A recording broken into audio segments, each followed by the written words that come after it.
Good evening, everyone. We are joined here today by San Diego Mesa College head football coach Gary Watkins. Coach Watkins, thanks for joining us today. Thanks for having me tonight, Bo. Going to the fifth season, getting ready for West LA. I know you have a lot more things to prepare tonight, so I'll make this as quick as you possibly can. Hey, let's get started right off the bat. Great season last year, 7-4 overall, 3-2 in the conference, which earned us the second place in the SCFA, second to Golden West. Tell me, Coach, what do you remember most about last season? I remember last year just, dealing with a group of guys that were so resilient. They had overcame so much to get to the point that we were last season. A lot of those guys missed football through the COVID time period. We missed the 20 season. Some of those guys only had, abbreviated spring season in high school. Some of those guys hadn't played football in, almost 2.5 years Mm-hmm. when we took the field last season. And so we kept them together as best we could, through Sure. COVID, through the 1 hour summer practices. And then we went out and played our first game, and we had a very, very young and inexperienced group, which obviously happens a lot at this level. But we Sure. we we had a lot of freshman players last year that we were counting on. But that group came together and bonded with one another and believed in what we were preaching around here over at Mesa, and we're able to have some success on the field. Sure. Hey, you brought it up a little. Let's talk a little bit about that. It's been a crazy, obviously, the last couple of years with the pandemic and not knowing where to start. Obviously, changing uh, times for practice, whether we can practice, whether we can't. How great does it feel that you finally have the ample time to spend with your athletes without any interruptions at camp? And also, why is having a full camp important? So it struck me on the first day of camp this year. We all met in our auditorium where we hold our team meetings, and it was Mhm. the first time that we'd had a team meeting since who knows when. Last year Sure. we had literally one team meeting for 13 minutes after week two. Mhm. So before the start of this fall camp, I was in the auditorium standing in front of all the guys, and I was like, man, I missed this. Everybody in one room, all the guys together, um, Mhm. getting one message from one voice. And I was like, we have a chance to continue to build what we have started a couple of years back. It's been having a true fall camp has been really nice. We had the opportunity to bring back a large number of those guys who were freshmen last year. And so, a lot of those guys have already acclimated themselves to our Mhm. program, the way that we try to operate here at Mesa. And so it was really good to be able to have a full fall camp. As I'm sure all the other teams in the area are feeling the same way. It was nice to be able to go through your traditional fall camp. We pushed the guys a little hard this summer. We wanted to make sure that we, always pride ourselves in being in shape at the beginning of the season. A lot more contact practices, Mhm. probably more than usual. I just believe the game of football still comes down to the same two things: blocking and tackling. And I Sure. think you can find the ability to maybe get a game or two early if you're the better blocking and tackling team. A lot of times you watch college football early in the season, the tackling and the blocking isn't quite where it's going to be towards the end of the season. And so we Yeah. try to set ourselves up for some success there. So I wrote the guys a little bit harder this fall camp. I did, and I pushed them and pressed them, and because they're such a sophomore heavy group, I felt Mhm. like that was something that I believed I could get away with, and they responded appropriately. Absolutely. I mean, I remember our conversation last season, heading into the first game, and one of the things that I asked you is, how does the team look? How are the players? And I think just all across the board with all the football teams, well, we don't know. Yeah. We didn't necessarily have camp. We don't know who's who. So Yes. I'm sure the players are happy that camp has concluded. I believe you guys had a walkthrough today. Probably a good thing considering the weather, of 3 digits in most places. How did camp go overall this season? And what's the mood going into our first game tomorrow? Yeah. Camp went really well. We got out of camp first and foremost pretty healthy. Mm-hmm. As a head coach is always one of your major concerns. We had a really good group of freshmen that were able to come in and learn from some of the veteran guys. And so we were able to build upon, some of the things that we did last year while still maintaining the foundation of who we are, both offensively, special teams, and defensively. And so There was a lot of learning, a lot Mm-hmm. of fundamentals, a lot of schematic teaching as well. Mm-hmm. Um, but I think that one of the things that we were able to benefit the most from was having a large number of guys on both sides of the ball Mm-hmm. who weren't starting at zero, right? Sure. They were coming back into the same system in which they played in last year. And one of the things that I noticed brought a smile to my face a little later on in camp is I'm watching the older guys, those sophomore guys who were here last year, teaching the younger guys, teaching them what we're doing, teaching them how we do it, not just on the field but off the field, you know. And Mm-hmm. so because of the quick turnaround that happens at junior college, you know, sometimes you don't necessarily get um, that culture all the way built because it's always transitioning, right? And so to see our older guys taking the lead through camp and challenging the younger guys to buy into our philosophy was definitely brought up a smile to my face, you know. And so the guys came out of camp excited. They're fired up.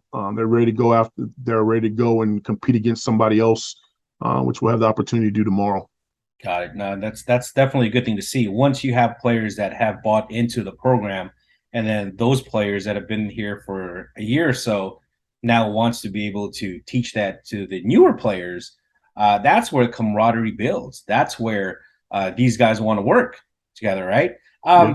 Are there any particular players that stood out at camp? Yeah, for us, you know, it's awesome to come back after some of the success we had. It was really fun to watch Gunnar Gray, our quarterback from last year, who was all conference QB last year. It was fun to watch him take that next step. Oftentimes, when you're transitioning from high school football to college football, it's a little overwhelming for quarterbacks and offensive linemen, in my opinion. Mm-hmm. Game is a little bit different, you know, in college than it is for them in high school, and so to watch him. Um, Take the next step as a quarterback, not just being physically talented or physically gifted, but watching him make the investment, you know, into the schematics of our system. He's a smooth operator right now. He understands what we're doing. He understands what we're trying to accomplish. And you know, last year you're calling a play and you're having to install it and teach it and make sure he understands it. Mm-hmm. This year he's actually offering his opinion of what he thinks we should be doing. You know, and Sure. so as a head coach and as an offensive coordinator, you love to see it when your quarterback has a good enough grasp of what you're doing to be able to provide input, to be able to Sure. provide suggestions, tell me what he likes, what he doesn't like, and why he liked it and why he Mm-hmm. doesn't like it. You know? And so watching him make that step has been really, really good for us. Same thing can be said up front in the offensive line. We have a number of sophomore offensive linemen who are coming back. They are, you know, one of the smartest groups we've had in a while here, and so it's going to be really interesting to watch them continue to grow together and develop as a unit. Defensively, we same thing up front on the defensive line. We're returning a number of guys who were with us last year, and so Ezra Christensen and Blaze Zito are leading the charge for us up front on the defensive side of the ball. And then a couple of our linebackers, Johnny Vega and a local freshman has stepped up really big time. Ryan Mm-hmm. O is going to be a force for us. And so we did a really good job in recruiting locally this year, as we always do. You know, we take pride in winning with San Diego County guys. I believe the number is like 84% of our roster are local guys, you know, and that's something that we're extremely proud of. And so there'll be a number of local freshman players taking the field for us tomorrow afternoon, and I can't wait to see how they perform. Amazing, amazing. Yeah, no, that's definitely important on the quarterback position. I've kind of gotten to know you over the past couple of years, kind of consider you a quarterback whisperer, and how I don't I've know about seen. all that. No, no, I mean, I've seen how develop some of these quarterbacks that you had and the success they've had. You know, whether it was Trey, whether it's Jake Dunaway over in Sacramento State, and now Gunner, and now that he's progressing into being able to give you feedback is an important thing. Anybody knows that one view from from the aspect of a coach or an assistant coach versus what he sees on the ground are two different things. And if you guys can both put your ideas together and share with each other what you see, like you said, what he likes, what he doesn't like, and why, that's what it means when a quarterback is progressing and not just going with, well, I'm going to call this play and I'm going to run it. The fact that he can give you feedback, well, hold on, coach, let's try this thing. Now all of a sudden your playbook becomes even more powerful, right? Now you can make adjustments, whether it's at halftime or whether that's in game. And that's a Yeah. thing. I've always been of the belief that if I send in a play and the quarterback doesn't like it, Mhm. there's a higher probability that play isn't going to work. You know what I Sure. mean? Like if he has a funny feeling about the play all week, the probability of that play being successful is probably dead at the start. You know what I mean? And so Got it. for me, it's really Yeah. important that later on in the week, I call them in and I want to know him, Richie Colmanero, Daniel McMahon. I talk to all of them. Hey, what plays Mhm. do you like? What plays do you not like? What plays do you want me to scrap off my call sheet? Mhm.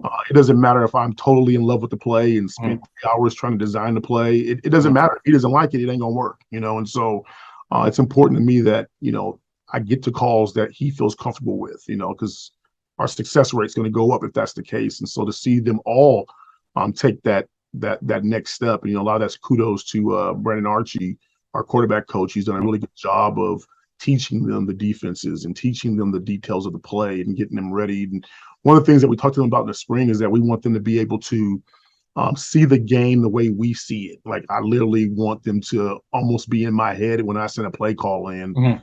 I want the quarterback to go, okay, why is he sending this one in? What is he thinking? Sure. Right? I want them to see the game through my lenses, and our quarterbacks have taken that next step over the course of fall camp this year. Amazing. Hey, Coach, we travel to West LA tomorrow. Kickoff is scheduled for 2 p.m. We've done traditionally well against them in the past, most recent last season. What are we preparing to do against them, and what's the overall strategy for tomorrow? Obviously, without giving too many secrets from it. What are we going in the mindset tomorrow afternoon? Yeah, so I mean, I'll be honest. Like for us, we always talk about the Mesa Olympian standard of performance, and so we try not to focus too much on who we're playing. It's more, I believe if we play to our standard of performance, we're going to be successful, right? And so we're literally treating it, as an opportunity for us to go and compete one against West LA, who's going to be a very well coached team. I had an opportunity to watch their film. They play hard. I mean, they are competitive. They're going to battle. Coach Miller does a great job up there, and so for us, it's an opportunity to go see who we actually are. Right? We obviously we had a scrimmage, which was a little bit earlier in camp than it traditionally is, and so we're chomping at the bit again to have the opportunity to go and compete in a game that actually matters. And so, from a head coaching perspective, I'm looking for us to be logistically sound. You know what I mean? Like there's nothing that drives me crazier than, us not looking organized and not looking like Mhm. we're coached, and substitutions are off, delay of games. And we want to make sure that we're playing a clean game tomorrow. Mhm. Obviously, we want to take care of the football and truly be physical. Like we want to be physical from the opening kick, and compete for 60 minutes as hard as we can. And so I'm looking forward to the opportunity to go out there and compete against West LA tomorrow. I know that they, are excited to play us. I spoke with Coach Miller a couple of times this offseason. They're truly going to be up for the challenge. And, I've talked to our boys and explained to them, we have to make sure that we are competing at our highest level every Sure. single snap, because if we come in there half stepping, we're gonna find ourselves in some trouble. And that's in every game, right? The team that's most prepared and executes the best is going to be the team that's victorious. And so we don't take anybody lightly. It doesn't matter what game it is, where it's at, what the weather is. Our goal is to go out there and be the best version of the Mesa Olympians that we can be tomorrow. So we're pretty excited about that. Absolutely, and like they always say on the pro level, it's any given Sunday, and I think in all sports, it's especially when you're starting, 0-0, first game of the year. No one knows, right? No Yeah. one knows who's who. No one knows Yep. who's brought in. So it's a it's a clean slate. Like you mentioned, like you just said, it's just you got to go in with the mindset of the team that you've set, and they need to follow that. Hey, coach, one last question for you. What should we look for with this team this year? And what will be the makeup and the philosophy of your team week in and week out? Yeah. So the overall, philosophy of this program, is that um, we want to be organized. We want to be detail oriented. We want to be physical. I always talk to them about, like when you're growing up as a kid and, you have breakfast in the morning, you're eating cereal. You read the back of the cereal box, right? Every day you read the same box. It's the same pictures. It's the same stories. It never changes. And so um, I always give them an analogy of what I believe the back of the cereal box is for this program. What do I see when I see Mesa, or what do I want to see when I see Mesa football, right? And it's being disciplined. It's not beating yourselves, right? It's not making foolish mistakes. It's not having, it's taking care of the football, not turning it over. It's playing great defense. It's being efficient on offense, Mm-hmm. and it's playing for 60 minutes. And I know I keep saying that, but I can't stress it enough. We try not to. I tell our team, they're playing every single snap and every single minute of the game as if it's 0-0. It doesn't matter if it's the first minute or if it's the last minute. It's 0-0 to the players. I tell them that, it's my job to be concerned with the score. And I believe that if we play to our standard of performance, the score is going to take care of itself, and so there's going to be some teachable moments. Obviously, we're not going to play a flawless game. We're going to make some mistakes, but we talk about playing the next play, and so from my chair, I'm looking to be physical and explosive, both on offense and defense, and I want to be competitive and clean in the special teams games. I believe that at the junior college level and essentially at every level, special teams can make or break you, and so Of we've course. done a very good job this offseason of coaching up our special teams and trying to create some more explosive plays for us Mhm. within that unit. And so I'm excited to see how it all turns out starting tomorrow.